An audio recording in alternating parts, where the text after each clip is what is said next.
So welcome back. This is your boy Adamslink. Good morning, good afternoon, good evening, depending on where you guys are watching this video from. So guys, let's talk about this Natasha versus Nigeria Senate President. Natasha is a senator representing North Central Kogi State, and we have our Senate President here, Akpabio. So according to Natasha, she said the reason why Senator Akpabio do not like her is because Senator Akpabio approached her to have an entanglement with her and she refused Senator Akpabio. According to what she said, according to what he said, meanwhile, we do not know the implication of Natasha's statement. She said, my issue with Akpabio started on the 8th of December 2023. When myself and my husband visited Akwa for Senator Akpabio's birthday, Akpabio was showing me around his bed. Akpabio was showing me around his house and was holding my hand with my husband following behind us. When he said he wants me to come and be spending special moment in his house, my husband heard him and later told me not to travel abroad alone or be with Senator Akpabio alone. According to Natasha. Natasha is a happily married woman, according to media, according to the photos we have seen. And this is a video of Akpabio and Natasha traveled abroad, but they are certainly not alone. They are certainly not alone. So this is the two of them. They have traveled abroad severally. And this is Natasha's husband. Let's check if we see Natasha's husband here. Okay, yeah, this is Natasha's husband. This is Natasha, and that is her husband. Well, according to Akpabio, according to what she said Senator Akpabio approached her and she did agree. Ever since, Senator Akpabio have been winch hunting her. Well, let's hear from her directly. To say, but I'm going to speak my own truth. And the Senate President is allowed to counter that. It all started on the 8th of December, 2023, which was a day before his birthday and my birthday. We are birthday mates. We were all in Akwa because he had a big fanfare in the stadium. Myself, my husband, and a few of his close friends, we went to Akwa. And at first, we were at Ikot Ekpene. We were in his house in Ikot Ekpene. Then we all moved to his house in Uyu, which was about 8 p.m. And he held my hand and said he wanted to show me around his house. My husband was walking behind us. Just three of us were walking around from room to room. He showed me the beautiful interior. This was done by this, by that. This designer here, he bought this from us. Like, God, it's beautiful. And then I noticed that he hastened his pace while still holding my hand. And my husband was behind, still on his phone, but he was catching up whenever he could. And then he got to this particular sitting room, and he said, do you like my house? I said, of course, sir. Every room, beautiful, nice interior, quality taste. He said, now that you're a senator, I'm going to create a time for us to come spend quality moments here. You will enjoy it. At that point, I just pulled away and I was like, I didn't understand what exactly that meant. But then my husband now, when I turned around, I saw my husband was already near me. And the way my husband looked at me and looked at him, I was beginning to wonder, did he hear part of that inciting statements or not? And then the Senate President too, I saw that he also had that thought, like, did my husband hear the invitation to treat or not? So then the Senate President now said, oh, by the way, let me show you my chapel. He has a chapel in his house as well. So when we were going to the chapel, we walked in silence and all. So that evening, before we left the Senate President's house at about 11 midnight to the 4 points in Ikot Ekpene. And my husband asked me, Natasha, what did the Senate President whisper to you? What's he telling you? I thought, should I tell him that he was speaking about bringing me in here at a special time for us to have a good time? Or should I just kill it there, wrap it as if there was nothing? Because tomorrow was a big day. I know how much my husband adores the Senate President. He loves him as a brother. My husband would do anything to support him. So I told my husband, nothing. I can't remember what I created, but I just gave him some words to manage, to mask what was said.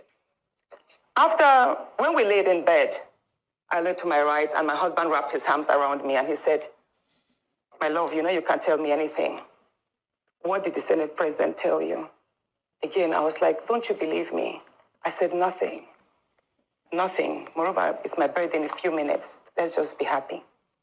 Then my husband told me he doesn't want to see me travel out of the country alone, and I should not go to the Senate president's house because he has a guest house where many senators do go there, after office to get approvals and all that.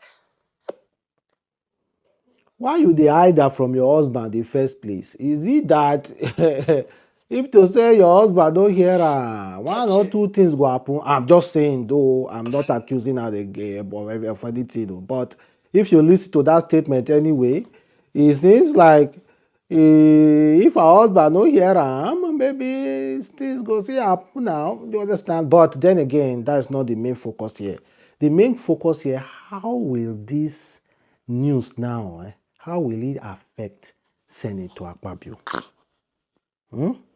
How will this news now, how will it affect Senator Akpabio? Is it going to ruin his reputation? Is it going to ruin his reputation?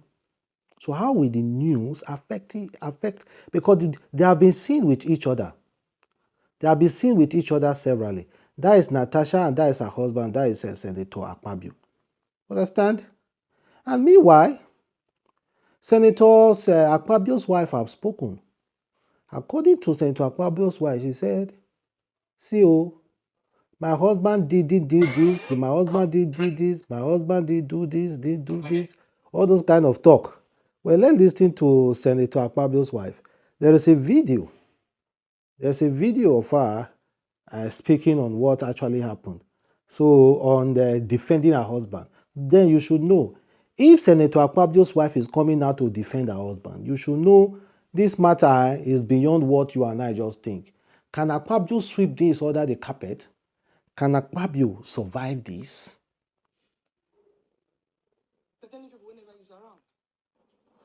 So if the whenever he's around. So if the man was walking behind and the conversation was taking place in his presence, he could have heard. Even the body gesticulation could have shown the man that there was something wrong. Security men are always with the SP. So for that night, I knew I served people. People were at home. The house is never empty when he's around because constituents will be there. Akpabio people will be there, and they never leave him. Whether the house in the village in Okana or the house in Uyo.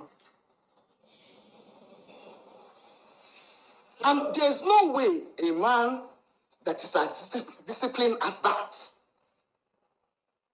can think of entertaining people whenever he's around. We've always known the man.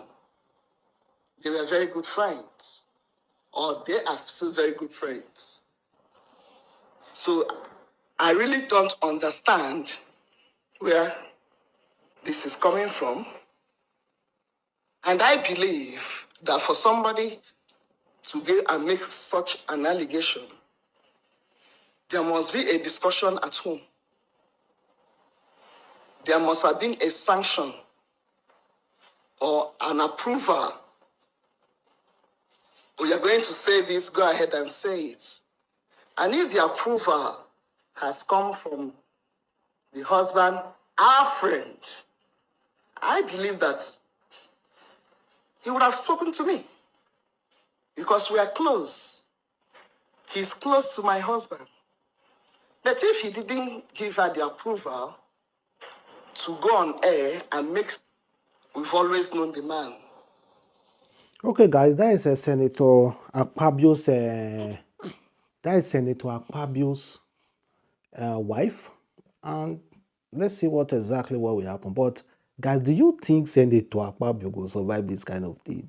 Let's be honest. Women, when they throw this kind of allegation, it's usually really hard to run away from. And we know women as well. Whenever they want to get support, this is the kind of allegation they throw. So I do not know what to believe yet. Let us not be run. Let us not run through this whole discussion with our emotions. We shouldn't just run through this discussion with our emotions. We have run through many discussions with our emotion, and it turned out to be something else. So let us look at this critically. Let us look at this critically. We know we have had some stories about Senator Akpabio, but that doesn't mean we should just run with this kind of story. We know many people do not like the way he's running the Senate president, but that doesn't still mean we should look at this matter critically. Even one of the other senator, a woman senator, had to come out and even say she didn't support what Natasha did. Listen. Trivialities like sitting arrangements. It's a place where we're supposed to fight about issues that affect the people. And that's why this whole thing is a non-issue. If we were fighting, the truth, when I say it's not gender friendly, we expected, because there were only 4 of us, that we'd get privileges. But we don't get them. We fought to get there, and the fight continues until we can get more women in the Senate. So if we don't get privileges, we don't get them. But it does not mean that we don't get our rights. The 3 of us have not been sexually harassed. That's not to say if Senator Natasha can prove that he has been, that is fine. We will support her. But she's never discussed it with us. We don't know about it. She did not respond to the rest of the female senators. She has not spoken to any of us throughout this whole episode. From change of seat to now, Senator Banigo was with her, tried to talk to her that it can be resolved. She did not listen to her. So I'm coming to say that women of Nigeria have larger things in front of them. We're trying to pass special bills, 35% inclusion. We cannot be fighting over where we sit. And it really denigrates the institution in a manner that's not beneficial to Nigeria, the people, or the women. That's all I'm here to say. Okay. Let's see how the matter will go. So guys, thank you very much for watching boy again, Adamslink. Catch you next time. Peace. And of course, for those of you who are wondering, yeah, I'm carrying a baby here.